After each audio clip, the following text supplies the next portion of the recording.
တတ်တော်14နှစ်အရွယ်နဲ့ဝီနီယာဝီတူဖြစ်လာပြီးပါရမီထိုးလို့တနိုင်ငံလုံးကြီးညိုမဆုံးဖြစ်နေရတဲ့ကိုရင်လေးဝီနီငါးချမ်းကိုဖြစ်ဆိုရတဲ့ဝီနီယာဝီတူစာမေးပွဲကိုအောင်မြင်ဖို့မလွယ်ကူပေမဲ့14နှစ်အရွယ်သားရှိသေးတဲ့ကိုရင်လေးကတော့ဒီစာမေးပွဲကိုအောင်မြင်ပြီးအသက်ငယ်ဆုံးဝီနီယာဝီတူပွဲရအရှင်မြတ်ဖြစ်လာခဲ့ပါပြီတရဏတော်မှာဝီနီကအဓိကဖြစ်ပြီးကိုရင်လေးကဝီနီကငါးချမ်းကိုအောင်မြင်ခဲ့တာပါ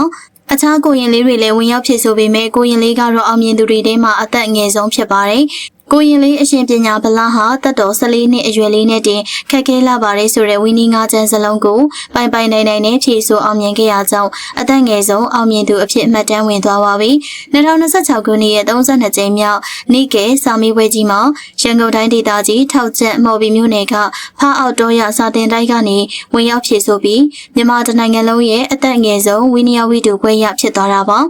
ကိုရင်လေးကအာယုံစူးစိုက်မှုအားကောင်းတဲ့အပြင်ရီမန်းချက်လေးကြီးမာတာကြောင့်ဒီလိုစာမေးပွဲကိုအသက်ငယ်ငယ်နဲ့ထူးထူးခြားခြားအောင်မြင်သွားပါတယ်။သက်တော်14နှစ်အရွယ်ကိုရင်ငယ်လေးတစ်ပါးကခက်ခဲတဲ့ဝီနီငါးချမ်းစလုံးကိုတပြိုင်နက်တည်းအောင်မြင်သွားရတာကကိုရင်လေးရဲ့ပါရမီလေးပါဝင်တယ်လို့စာတင်တိုက်ကနီးပြလမ်းညွှန်ပေးတဲ့ဆရာတော်ကြီးတွေရဲ့တင် जा ပြသမှုကြောင့်လည်းပါဝင်ပါတယ်။ဖားအောက်တော်ရစာတင်တိုက်က